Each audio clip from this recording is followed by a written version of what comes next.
Bienvenidos a Transformando Aulas, historias de innovación. Hoy tenemos el honor de contar con María del Pilar Robles, directora general de Victoria School en Colombia. Y Pilar, Pili, como le dicen los familiares y amigos, tiene más de 20 años de experiencia en educación y su liderazgo ha sido clave para articular 3 programas de bachillerato internacional en el colegio. Y bueno, la idea es que en este episodio hablemos un poco sobre ese enfoque innovador y el compromiso con el desarrollo profesional de los docentes. Y bueno, también estamos acompañados por Marco Canevaro, CEO de Nondini. Bienvenido Marco, bienvenido Pilar, y espero que este sea un excelente episodio. ¿Cómo están? Hola Renzo, hola Marco, muy bien, aquí en Bogotá con mucho frío hoy, una mañana fría, pero muy contenta de estar con ustedes hoy acá. Gracias por la invitación. No, el placer es nuestro. Marco, ¿cómo estás? ¿Estás muteado? Bien, perfecto. Empezamos con unos problemas técnicos. No, la verdad que muy bien y muchas gracias por sumarte, Pilar. La verdad que contento de tenerte. Bien. Me gustaría arrancar, como sabrán, bueno, un poco la idea de este podcast es enfocarnos en el invitado y hoy es Pili Pilar.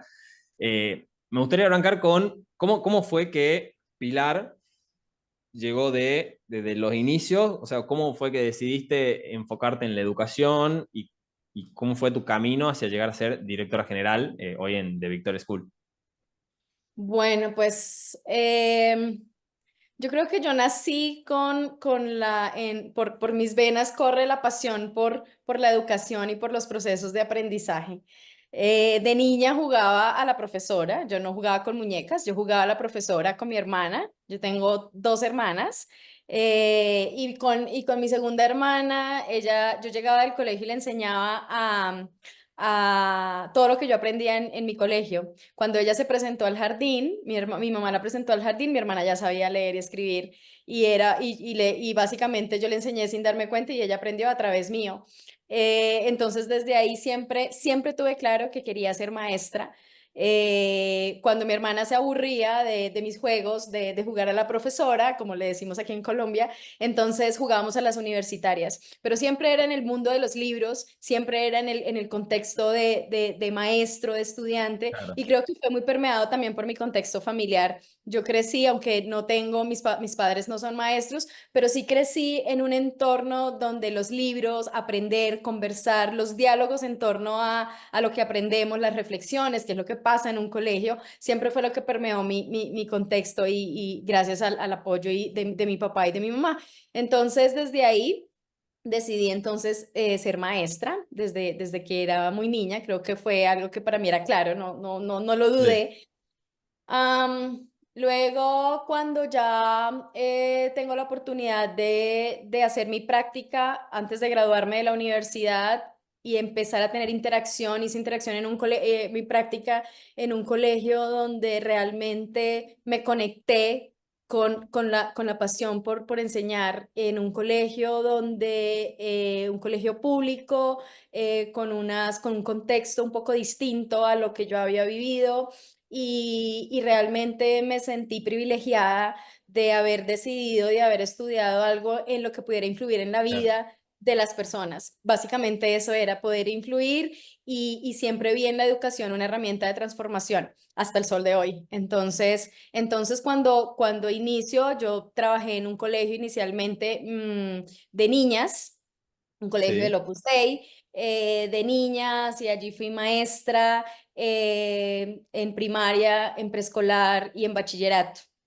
Y luego muy joven, creo que también algo que me ha acompañado es que me gustan los retos, me gustan los desafíos y tengo algunas habilidades de liderazgo donde yo me arriesgo, yo asumo, yo hago. Entonces, motivada por esto, cuando llevaba 3 años trabajando ya como profesional en la educación, Sí. me hacen la propuesta de ser líder de área del departamento de lenguas del colegio y terminé por muchos, para no extenderme, terminé luego en un colegio, en este colegio en el que estoy actualmente, en The Victoria School, porque me interesaba, me llamaba la atención conocer y descubrir otras miradas, otras formas, un colegio mixto. Aprendí Claro. mucho de formación de valores en familias en el primer colegio. Creo que he sido afortunada en los lugares en los que he estado porque de cada lugar he aprendido montones. El trabajo con las familias, que también ha sido mi pasión. Y llego a The Victoria School como maestra de segundo de primaria y conozco el IB. Este colegio desde su fundación fue creado y conformado e inspirado en el IB. Entonces, cuando Que yo para los llegué, que están del otro lado, el IB sería el Bachillerato Internacional, que es como... ¿Qué sería el Bachillerato Internacional? Un poquito bueno, para...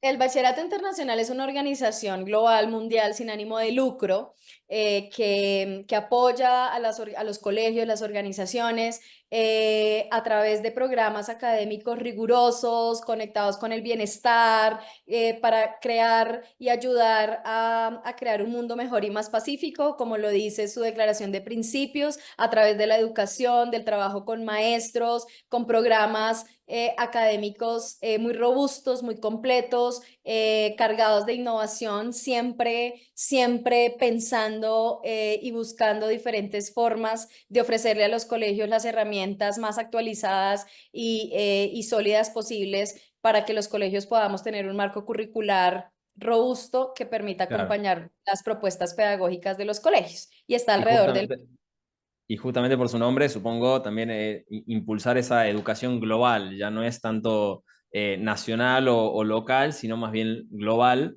y está genial. Perdón, te corté justo cuando estabas contando lo del bachillerato No, internacional. está perfecto. Yo llego acá, tenía llego a The Victoria School y empiezo a conocer que hay un programa que se llama el programa de del programa de escuela primaria. Tiene el Bachillerato Internacional o IB tiene 4 programas que empiezan desde los 3 años. Y cuando yo llego acá como profesora de primaria, se estaba implementando el PYP o el PEP, como se conoce, o Primary Years Program o programa de la escuela primaria. Y me ofrecen ser maestra, que aquí en el contexto colombiano, ser self-contained teacher significa ser maestra globalizada, donde se enseña lengua, matemáticas, ciencias naturales y Claro, ciencias sociales. todo. Es como directora de grupo, lo llamamos acá, o maestra globalizada. Entonces, yo arranco en este proceso y empiezo a conocer un programa donde el niño está en el centro del proceso, donde no hay libros de texto, y cambio de un contexto totalmente diferente al que estaba y me enamoro profundamente de los programas de la IB y de la Ahora, filosofía. si no hay libros de texto, ¿qué había? ¿Qué era eso otro? El primer recurso es el niño, sus conocimientos previos, el niño como recurso, el concepto de infancia es súper importante, el entorno, el espacio, la naturaleza, donde con una tapa de gaseosa o con un marcador puedes enseñar. O sea, no, el libro de texto te da son importantes, son necesarios, pero hay una biblioteca que está en el centro y en el corazón del colegio físicamente, pero también dentro de los programas pedagógicos la biblioteca no es ese lugar donde prestamos los libros y nos los devuelven, sino que el bibliotecólogo es un lugar donde se tejen diálogos en torno a los intereses de las personas que allí vamos. No solamente vamos a sacar un libro para hacer una tarea y yo empiezo a ver cómo los niños tienen voz en la biblioteca, qué libros quieren leer, qué te interesa, o los niños vienen y dicen, me gusta este, y la biblioteca se convierte en un espacio tan importante en el proceso de aprendizaje y en el proceso de enseñanza, de acompañamiento a los maestros. Y entonces la biblioteca ya no es solamente un espacio en un lugar específico, sino la biblioteca se mueve por todo el colegio. Claro. Y hay invitados y la biblioteca no son solamente libros. Y para mí ha sido valioso ver cómo la biblioteca se ha ido transformando a medida que también los niños y los adolescentes y el mundo ha cambiado. Entonces, recuerdo que hace unos años no teníamos bases de datos. ¿No? Donde son estas bases de datos con las que cuentan las universidades, donde los niños y los maestros pueden acceder a una cantidad infinita de libros, recursos electrónicos, revistas, periódicos, y Y eso, todo eso es donde yo digo, no hay un libro de texto, el cuaderno es una herramienta al servicio del aprendizaje en el sentido de, es una herramienta donde documentamos procesos y contamos historias y el cuaderno cuenta una historia porque lo que documentamos es el pensamiento de los niños y cómo se hace visible a través de las experiencias Claro, que se ofrecen, no es algo de copiar del tablero o copiar del libro al cuaderno. Entonces rompe unos esquemas que hacen totalmente conexión con mi forma de pensar, un poco disruptiva en ese momento. En el salón hay mucho movimiento, el salón claro. tú por las aulas de clase y entonces armamos parejas, armamos grupos de tres, en algunos momentos reflexionamos y trabajamos de manera individual, pero el entorno, el espacio es un tercer educador. Entonces, el salón de Lo clases, si usa como bien es un herramienta. espacio donde también todos votamos y todos tenemos voz y el estudiante puede decir, ¿y por qué no ponemos esto acá? ¿Y qué tal si hoy nos sentamos así? Y se dan Interesante. esos diálogos que para mí hacen mucho, mucho, mucho sentido. Y algo también que me pareció espectacular y que hizo mucho sentido con mi forma de pensar fue ver una comunidad diversa de estudiantes. Claro. Este es un colegio no confesional, es un colegio laico, es un colegio donde realmente la diversidad es una oportunidad al servicio del colegio, y ver una comunidad diversa de estudiantes, de familias, de docentes. Yo lo primero que dije fue, aquí yo, la autenticidad es parte de lo que somos. Entonces, eso hizo sentido con lo que yo soy como persona. Me gusta ser auténtica, me gusta ser como soy. Las personas que me conocen saben que de la profesora a la directora converso con todo el mundo igual, me apasiona la pedagogía, y me interesa mucho la voz de los niños, la voz de los maestros, escuchar, tener diferentes perspectivas. Y desde ahí es algo que me pareció súper apasionante también ver el rol y el papel del maestro como un Sí, facilitador, eso. no como una persona que lo sabe todo, sino como una persona que tiene todas las respuestas, sino como una persona que también es aprendiz, alguien que Claro. aprende a la par con sus maestros, con ¿Sabes, sus sabes, estudiantes. Pilar, que un poco nos miramos con Renzo medio que nos reímos, pero te cuento por qué? Porque cuando Renzo va a los colegios a contar sobre lo que hacemos, lo que hace Nondini, él, digamos, enfoca su charla en las mismas palabras que vos dijiste, entonces fue como una conexión muy placentera de escuchar, porque realmente es justamente lo que Renzo le comentaba el otro día a un grupo de profesores, de directores en una reunión que tuvimos en Argentina, y la verdad que el punto de vista es completamente cierto, digamos. O sea, hoy yo creo que el profesor es imposible que lo sepa todo, inclusive.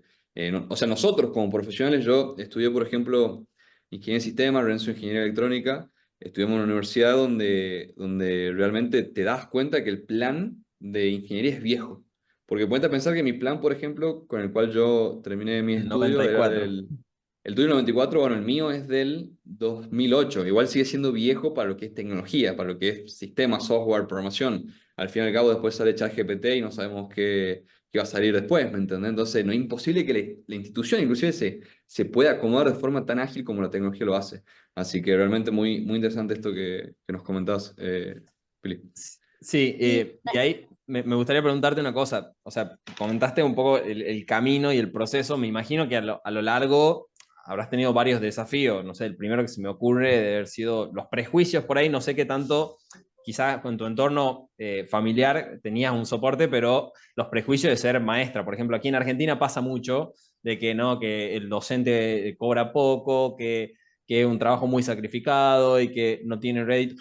Y todos esos prejuicios van jugando en contra, o a la hora de armar los chicos por ahí, al tener un foco tan centrado en el alumno, ¿cómo es? Porque capaz que, no sé, me imagino yo en el medio de la clase y los chicos ya quieren hacer sus otras cosas nada que ver, y cómo manejas esas situaciones. Me gustaría que me cuente un poco sobre eso. Sí, pues mira, yo creo que algo que es supremamente, los prejuicios, sí, yo creo que yo siempre fui una estudiante destacada en mi escolaridad y entonces más o menos comentarios como, te vas a desperdiciar siendo maestra, o sea, ¿por qué no estudias administración de empresas o por qué no eres abogada o por qué no estudias algo que te dé dinero en el futuro? Porque lo que tú Claro. dices es igual en nuestros países, aquí en Colombia es lo mismo, entonces, ¿cómo vas a ser maestra?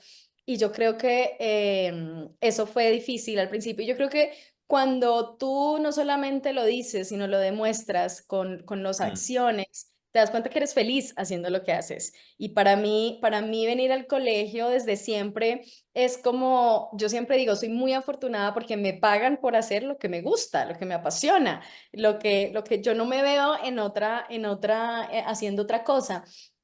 Y al principio, claro, yo creo que de alguna manera mi alma de maestra, de estar con mi hermana, de un poco yo siento que un maestro debe ser líder de su propia vida primero, pero también liderar procesos. No necesitas un cargo, pero sí necesitas ciertas habilidades para poder, y cuando digo líderes, para inspirar a otros. Entonces, pararte frente a un grupo de estudiantes, de niños, si en segundo de primaria, y decir y inspirarlos, porque además los inspiran de otra manera, de diferentes maneras. Hay personas o hay niños que se inspiran con lo que les dices y otro con lo que haces y otro con lo que proyectas. Entonces tienes que ser inspiración. Tienes que ser una persona que inspire a otros, que eso personalmente es el liderazgo para mí. Y lo otro es tu capacidad de servicio, ¿no? Y cuando tú estudias para ser maestro, tienes claro que lo que vas a hacer es servir a otros, estar ahí para otros. Entonces, en una clase donde recuerdo uno de mis primeros retos, el primer año en este colegio, el tener un estudiante que dentro de esa diversidad necesitaba más atención y la pedía de formas distintas. Si un estudiante a los 9 años no dice, oye, necesito atención, me la presta, sino con su comportamiento, con el trato hacia el otro, y esa capacidad que tú tienes como maestro de observar mucho, y como dice un autor que nos gusta mucho acá, y es Loris Malaguzzi, tener orejas de elefante y boca de ratón.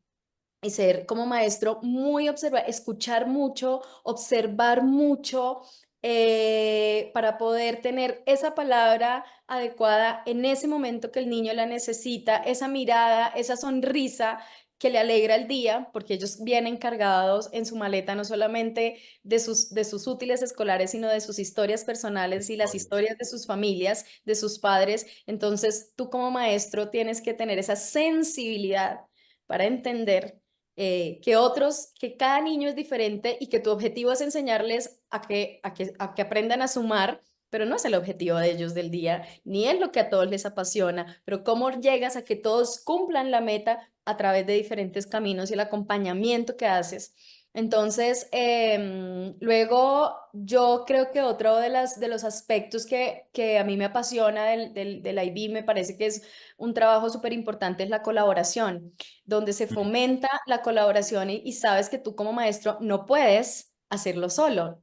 No debes, pero es que claro. no puedes, porque necesitas siempre el trabajo en equipo, de la colaboración, la colaboración como el pensar juntos. ¿Cómo sacamos adelante este grupo? Yo era directora de grupo de segundo, pero mis aliados eran la profesora de español, el profesor de educación física, el de artes, el de música, el de teatro, el de danzas.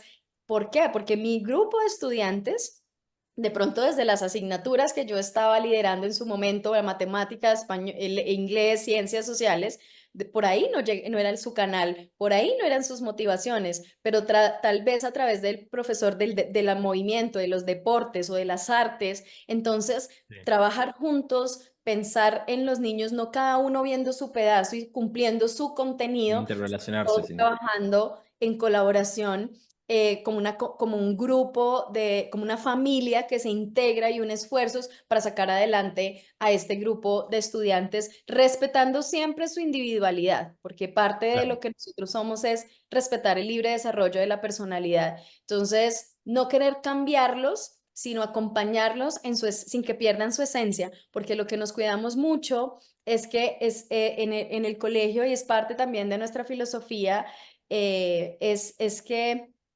nosotros no tenemos un perfil de estudiante donde tranquilo, él entra a este colegio, pasa unos años acá y luego lo sacamos siendo esto, este es el producto. No, nosotros te aceptamos como eres, te acompañamos con todas tus fortalezas, con todo lo que quieres ser, te damos unas herramientas familia, te damos unas herramientas estudiante, niño, adolescente, y te acompañamos para que sin perder tu esencia explores una gama de opciones y de oportunidades y de experiencias que te den herramientas para enfrentar la vida. La idea es educar para la vida, está totalmente, yo creo que esto lo hemos visto en diferentes escenarios, donde ya podemos ser lo que se puede reemplazar a través de Khan Academy, por ejemplo, aprender matemáticas, pero el vínculo con la asignatura, el vínculo que se teje con el maestro es el que hace que yo soy Esencial. maestra también, porque varios maestros me inspiraron, aparte de mi entorno familiar que les conté, también hubo maestros que me inspiraron a mí. De hecho, yo Claro. decidí ser maestra de inglés y estudiar lenguas modernas por mi maestra de inglés del colegio, porque Me, ella me- para mí... me robaste una de las preguntas que te iba a hacer al final, pero volviendo un poquito, cuando hablabas de los libros y de que, bueno, por ahí ya no usaban libros, y yo te preguntaba qué otras herramientas, y bueno, usabas el entorno y, bueno, el mismo alumno como una herramienta y el poder que él se descubra a sí mismo. Me preguntaba, bueno, quizás qué otras herramientas por ahí para los docentes que están del otro lado y que pueden llegar a implementar hoy, implementan ustedes para tratar de que ese alumno se concentre, o como decías recién, nombraste una aplicación para que aprendan matemática o que hoy se reemplaza, sin perder el foco en que el docente es el que genera el vínculo. Si no hay vínculo, yo creo que no hay aprendizaje o no hay una pasión. Y entonces, bueno, eso, ¿cuáles son las herramientas que crees que se utilizan? Mira, yo creo que aparte de la colaboración y el trabajo con otros y el de integrar las asignaturas, verlo como nosotros trabajamos la transdisciplinariedad, donde el niño no ve fragmentado matemáticas, ciencias, aparte porque el mundo no es fragmentado. Entonces trabajamos en el PEP la transdisciplinariedad, en el PAI la interdisciplinariedad, que es el PAI son los años intermedios. Creo que es el unir esfuerzos en tiempo, los recursos es con un propósito, videos, pero tenemos hoy acceso a mucha tecnología, pero nosotros podemos usar un TikTok o un video, pero ¿qué hacemos? ¿Cuál es el insumo? Y algo que para mí es esencial es la provocación.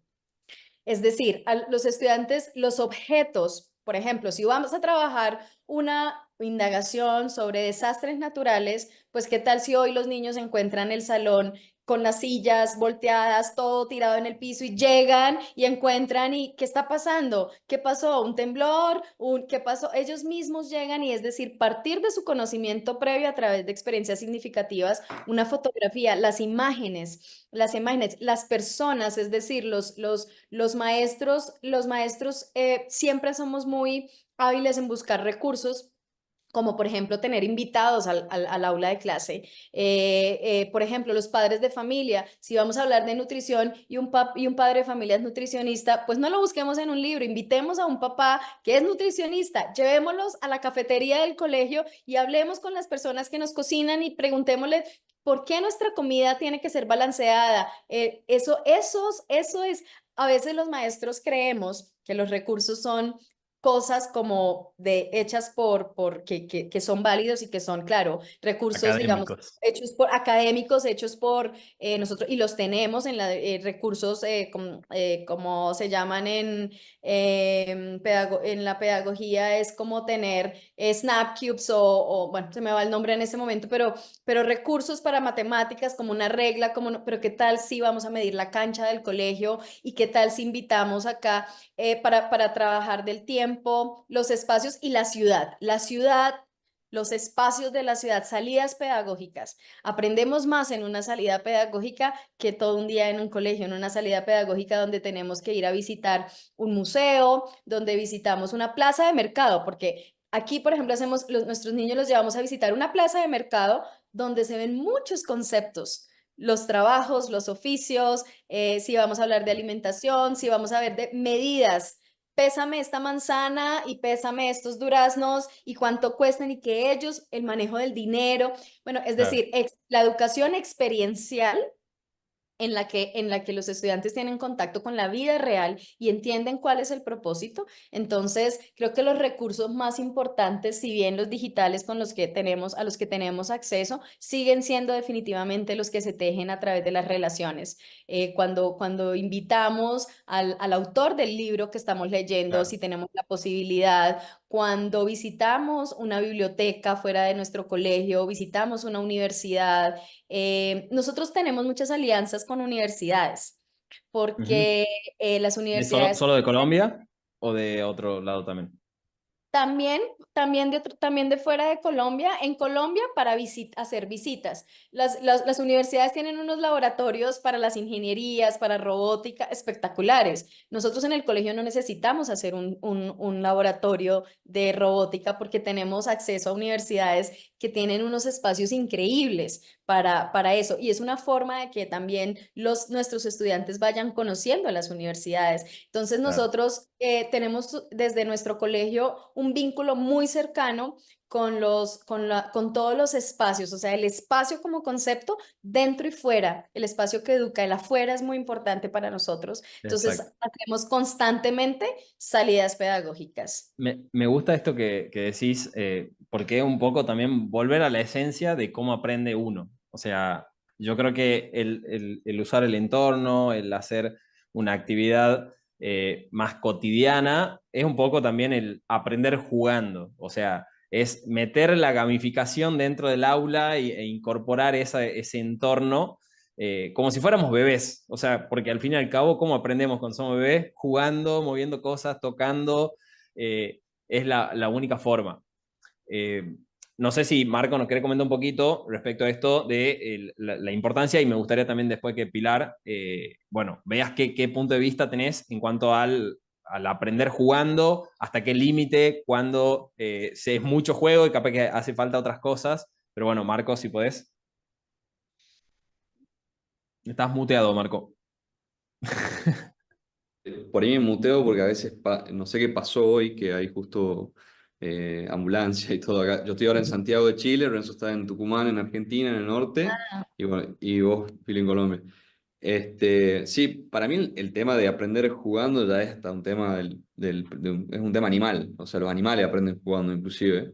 Cuando tienen que aprender a cazar, por ejemplo, los leones. Entonces, yo creo que es muy interesante el hecho de lo lúdico en el aprendizaje. Nosotros, por ejemplo, para comentarte, aprendimos a programar jugando de chicos. O sea, jugábamos videojuegos y por suerte pudimos, de alguna forma, en ese momento no era todo tan sencillo, había que solucionar algunas cosas para que funcionen los juegos, entonces terminamos programando y no nos dábamos cuenta. Y también cuando vos comentabas esto de tu hermana, me sorprendió mucho el hecho de jugar a ser como docente, digamos, ¿no? O sea, creo que es impresionante y habla mucho de la esencia de lo que es el juego, lo que es el aprendizaje. Muy interesante y la verdad que nada, está muy bueno lo que comentaste. No me Y acuerdo hay, y cuál era hay, la siguiente pregunta. hay algo de eso que tú dices, Marco, que es supremamente valioso y es que todos los niños, todos, tienen instintos creativos. Sí. El rol de nosotros como maestros y desde las escuelas es estimularlos, es generar y crear espacios y entornos favorables para que esa creatividad se mantenga, no se pierda, se desarrolle y se transforme. Y yo creo que eso es lo que hace un colegio cuando le da voz a los estudiantes, cuando los convierte en agentes de su propio proceso de aprendizaje, cuando los protagonistas son ellos, cuando se da un entorno en el que la familia y la participación de la familia es activa. Digamos, cuando la evaluación, el concepto de evaluación, que esa es otra de los elementos que encontré cuando llegué a este lugar y conocí el IB, la evaluación es una celebración del aprendizaje. No es una nota y una calificación, ni algo que te dice si sabes o no sabes. Y en ese proceso, las familias forman parte de ese proceso en el cual son invitadas a celebrar el aprendizaje al final de una indagación, de una unidad de indagación. Trabajamos por unidades de indagación con contextos que son amplios, globales, profundos, por conceptos, no por temas. Y entonces el contenido es la excusa, pero no es el fin, porque el fin es desarrollar habilidades, habilidades de investigación, habilidades de comunicación, habilidades sociales, porque promovemos mucho el trabajo en equipo, el ser líder, pero también aprender a Claro. a seguir a un líder. Habilidades de pensamiento, por supuesto, y no solamente las habilidades de pensamiento crítico, sino también las habilidades de pensamiento creativo y las habilidades de pensamiento de diseño, donde ellos tienen que solucionar un problema, generar un prototipo, y esto lo hacemos en un colegio que tiene el continuo del IB, es decir, hay colegios que pueden decidir tener uno de los 4 Mm. programas o 2 o 3, nosotros elegimos desde los chiquiticos, se forma parte de tu esencia, de lo que eres. Yo no me veo en un contexto distinto a Claro. uno permeado por estos elementos, y cuando ustedes me preguntaban como ese paso y esos desafíos de, después de ser maestra y convertirme en Sí, coordinadora, del PEP, ahí fue donde yo empecé a ver la importancia, porque cuando era maestra, pues yo trabajaba con otros maestros en colaboración para diseñar estrategias y experiencias de aprendizaje, pero aquí ya tenía el reto de ver el todo, a todos los claro. maestros. Y ser coordinadora me enseñó, primero, que los estudiantes son grandes maestros para ti en todos los sentidos, los estudiantes son grandes maestros. Pero también los profesores se convirtieron para mí en entender. Yo cuando era profesora, cuando era maestra, antes de ser coordinadora pensaba que todos eran igual a mí.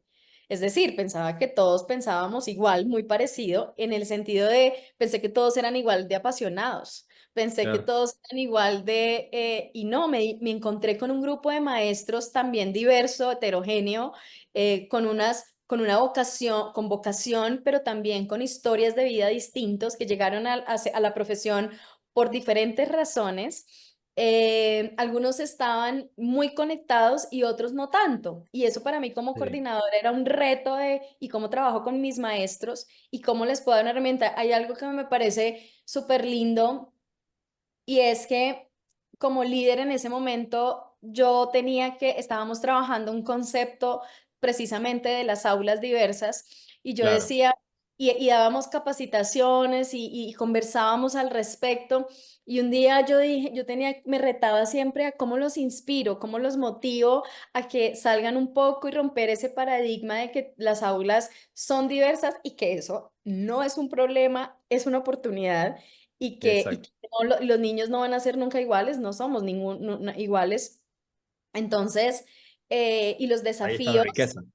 exacto, y que los desafíos pues son importantes, y que el colegio si bien da unas herramientas, pero yo los quería más que siguieran unas herramientas y unas, yo siempre digo, las estrategias y las herramientas están ahí en Google, y ahora con la inteligencia artificial están ahí, pero las herramientas que tú tienes como persona son las más importantes, más que como profesional.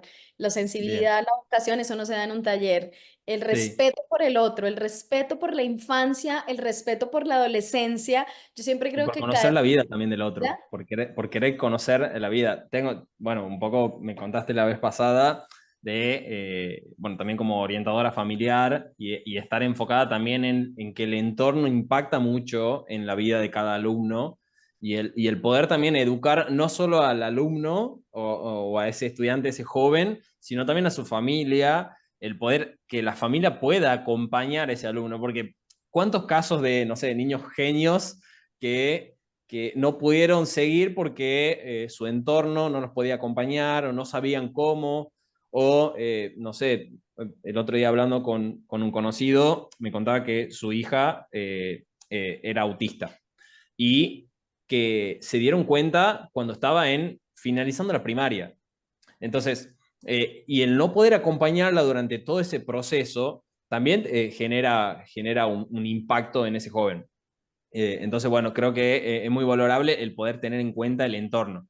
Y esto me lleva a una pregunta que es, ¿qué es lo que más te llena de orgullo por ahí de pensar en el impacto que has tenido a lo largo de toda la comunidad de Victoria School?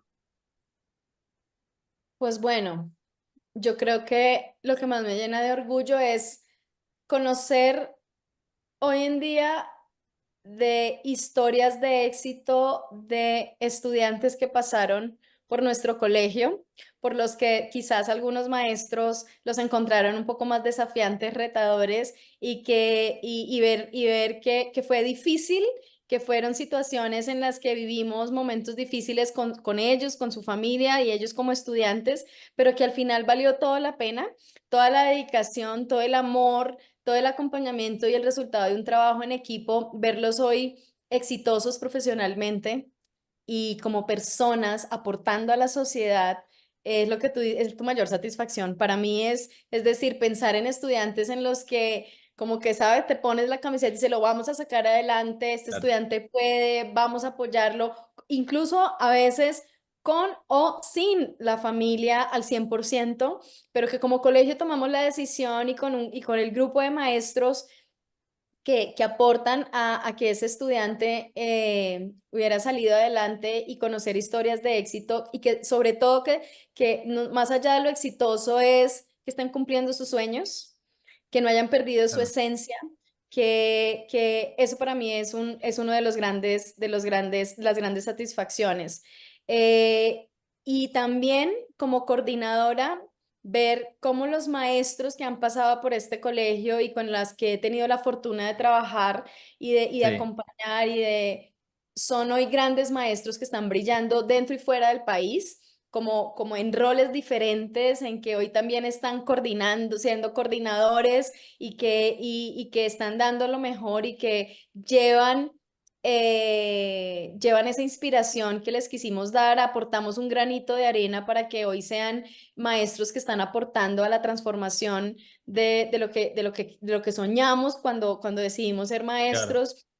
Entonces creo que ver la educación como un acto liberador, como lo dice Francesco Tonucci, argentino que me encanta, la educación como un acto liberador para mí es ver maestros que se han Genial. transformado a sí mismos y que están contribuyendo desde diferentes roles, no solo como maestros, como coordinadores, sino en lo que estén haciendo, me parece que es fundamental. Y parte de eso también es que mantengan una actitud de aprendizaje durante toda la vida. Creo que eso es Bien. algo, el que nosotros sepamos y tengamos, y hoy en día sobre todo, ya ese mito que había de que yo ya me lo sé todas, ya tengo maestría, PhD, Claro. ya eso me garantiza que ya lo sé todo, no.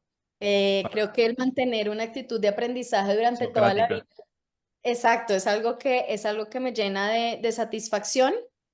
Creo Genial. que cuando yo era coordinadora, les iba a contar que yo decía, ¿cómo los inspiro? Y decidimos leer un libro sobre aulas heterogéneas de Rebecca Nijovic. Bueno, no sé por qué nos encontramos en la vida, pero yo leo muchos y me inspiran muchos y en Argentina ustedes escriben muchísimo, cosa que en Colombia no hacemos, publican mucho. Rebecca Nijovic, que también es argentina, la admiro profundamente. Y yo como maestra me había leído un libro de ella sobre aulas heterogéneas, que es como parte de lo que ella hace. Y yo me leí el libro y dije, bueno, yo no voy con todo lo que hacen los maestros todos los días, yo no voy a llegar a decirles, bueno, se leen este libro y como en el colegio. Entonces empezamos a trabajarlo por capítulos y por grupos y discutíamos y dialogábamos y compramos el libro y lo fuimos trabajando entre todos como un club de lectura, sin decirles es un club de Claro. lectura. Pero entonces era teoría práctica, y Claro. entonces cada semana lo veíamos. Y un día me acuerdo que yo desde el 2010 formo parte de la red de educadores de la IB, también visito colegios y por eso he tenido también la oportunidad de visitar colegios en Argentina, en Chile, en Brasil, Tremendo. Uruguay, bueno, Panamá, y aprender de las historias de otros colegios ha sido increíble. Y me acuerdo mucho en el aeropuerto, yo dije, voy a escribirle a Rebeca Nijovic a ver si de pronto me contesta y le cuento quién soy y la quiero invitar al colegio. Ella me contesta, yo la contacto y ella me contesta y le digo, mira, estamos leyendo tu libro y me encantaría que el cierre fuera que tú vinieras a nuestro colegio durante 2 días y tener una conversación con el autor. Y eso pasó. Y ella vino, la Bueno, invitamos y ella estuvo. Cuando vinieron, o sea, el regalo para los maestros fue decirles, miren, ¿y saben qué? En tal fecha va a venir, ya nos falta un capítulo, va a venir Rebeca y va a conversar con nosotros, la vamos a tener en nuestro colegio 2 días, vamos a hablar con ella, eso fue como, wow, eso fue Claro, de las grandes cosas que hemos hecho. Y yo creo que todos los días en un colegio son grandes satisfacciones. Ver la sonrisa de un niño es una gran satisfacción, son logros. Y creo que también con respecto a mi paso luego de haber sido coordinadora de primaria, luego coordinadora de bachillerato y hoy claro, que estoy en el segundo año como directora general del colegio, creo que liderar con estrategia, con una visión estratégica clara, teniendo en cuenta que es importante tomar decisiones basadas en datos, ¿sí? sí, En medir lo que hacemos, medir el impacto de lo que hacemos, es supremamente importante y crear una cultura sólida de lo que somos, de lo que nuestra filosofía, porque nosotros somos un colegio que se inspira en el IB, pero tenemos una filosofía propia y el IB está a nuestro servicio, no nosotros al servicio del IB. sí, Lo mismo, claro, tenemos acreditación de calidad, que es COGNIA, una acreditación internacional que está en muchos países, más o menos casi en más de 90 países. Y yo creo que es liderar con la convicción de que este es un espacio donde tú puedes ser quien eres, donde te damos el desarrollo profesional y las claro, herramientas que necesitas a todo nivel, como maestro, como coordinador, no estás solo, somos un equipo. Me parece que son de las grandes satisfacciones y sobre todo el impacto que tiene la gestión. Yo siempre digo, gestionar es hacer que las cosas pasen. ¿Mm? claro.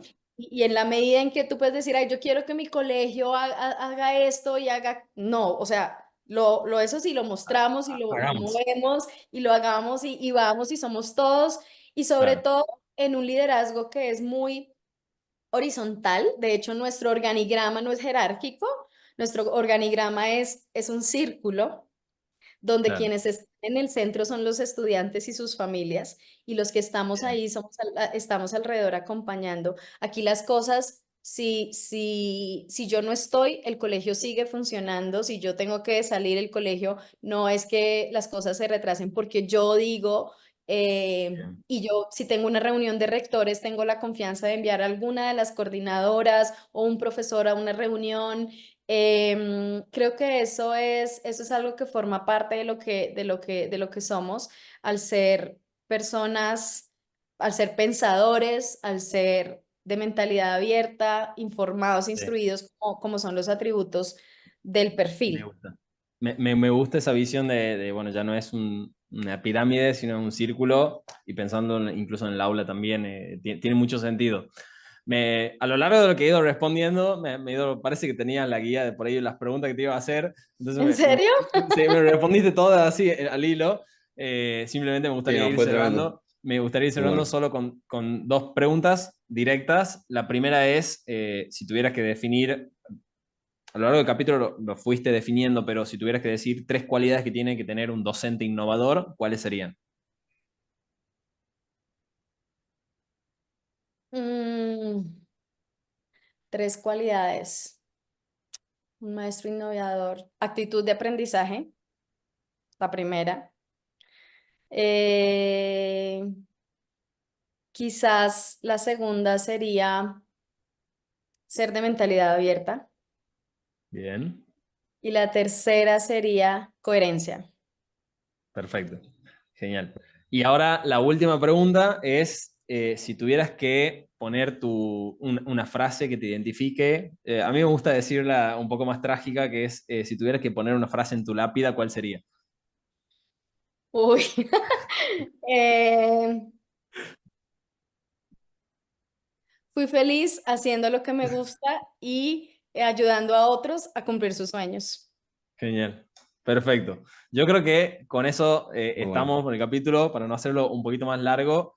La verdad que, bueno, primero agradecerte a vos, Pilar, también agradecerle a Marcos, primero por compartir tu experiencia, por tu pasión, se nota, o sea, cuando estás hablando se transmite esa pasión y el querer acompañar, guiar y el poder dirigir un colegio como The Victoria School, creo que, bueno, se nota y se recontra transmite.